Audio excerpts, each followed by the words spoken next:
This is a Fox News alert. Trump becoming the first president to get a mugshot after turning himself in at a Georgia County jail on election interference charges. Our next guest says if the president is convicted, she would pardon him if she is elected president. Republican presidential candidate Nikki Haley joins us right now, live from Chicago. Nikki, good morning to you. Good morning. Good morning. So what do you make of the mugshot? I mean, to me, I think it's a sad day in America. I think it's disgraceful. I mean, the idea that we're seeing a mugshot of a 77-year-old former president, I mean, how did we get to this point? And I don't know that anyone in America should look at that and feel good about it. But I think the reality is we need to focus on what I hear everybody talking about, and that is the fact that inflation is keeping them from being able to afford necessities. Yep. You've got parents worried about transparency in schools. We've got an open border. We've got national security threats. So we've got some work to do. But, you know, I think that the main thing when it comes to Trump is we need to know that, first of all, we shouldn't assume that he's going to be convicted. And the second thing is we shouldn't assume that he's going to be the nominee. A lot of people after the debate were talking about the abortion issue and your response to the abortion question. Many Republicans are saying we need to adopt this, too, because you were saying, look, I am unapologetically pro-life. My husband was adopted. I had trouble getting pregnant with my 2 children.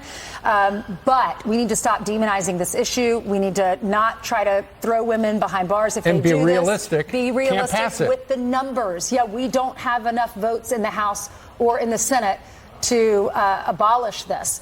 How did you come up with this answer, and what are you hearing from the voters after that debate? I mean, Ainsley, that's the answer from my heart. You know, I am surrounded by blessings, and God has blessed me with an amazing husband and 2 wonderful children. But having said that, I think it's really important that all of us remember everybody has a personal story. So while I'm unapologetically pro-life, I don't judge anyone for being pro-choice. I think that we have to humanize this issue. We've got to stop demonizing this issue. I think the division in this country has gone too far.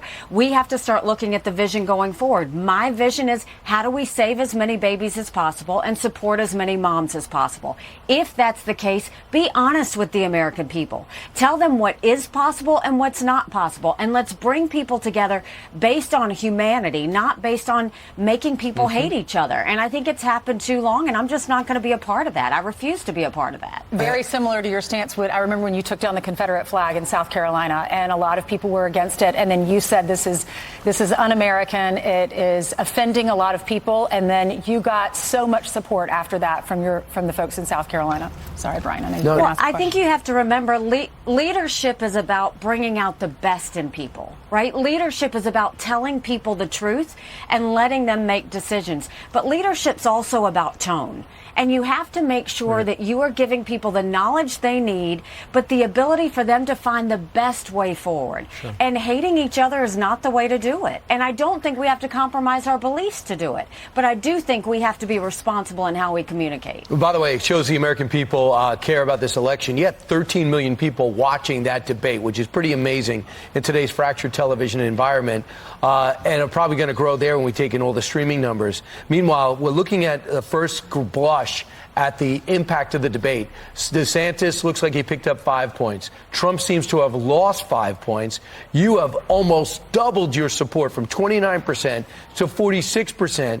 And a man you diametrically oppose on everything foreign policy-wise, Vivek Ramaswamy, seems to have picked up 6 points. When it comes to, you mentioned abortion, one area in which you sparred with Mike Pence. You sparred with Vivek Ramaswamy on Taiwan, but especially on Ukraine. And what a lot of Republicans say, yeah, I believe that Nikki Haley might be right, but what drives him crazy is how underfinanced and undersupplied Joe Biden is to the Ukrainian forces, not giving them what they need in a timely fashion, making this thing drag on longer than it has to. What's your reaction to that? I mean, first of all, I hadn't seen those poll numbers, so I'm super excited, and I love to hear that. But But the second thing I'll tell you is we didn't even have to be at this point. If Biden had done his job, had we not had the debacle in Afghanistan, had he not shown weakness, we wouldn't even have a war with Russia and Ukraine. We wouldn't have Chinese aggression on Taiwan. So understand that that was the leadership that was missing, and that's the situation that put us in this point. And so when you talk about Ukraine, I understand that Americans are divided on what we should be doing with Ukraine, but Vivek was completely wrong to say that we have to choose between the border or protecting our national security. We do it all. We do it all to make sure we keep Americans safe. And let's keep in mind, I think personally, we don't give checks to Ukraine. We should focus on equipment and ammunition. But what we have given Ukraine is 3.5% of our annual budget. A percentage of GDP, if you looked at that, 11 European countries have given more than us. So let's focus on real facts and not scare people into this. The truth is, a win for Russia is a win for China. Fact.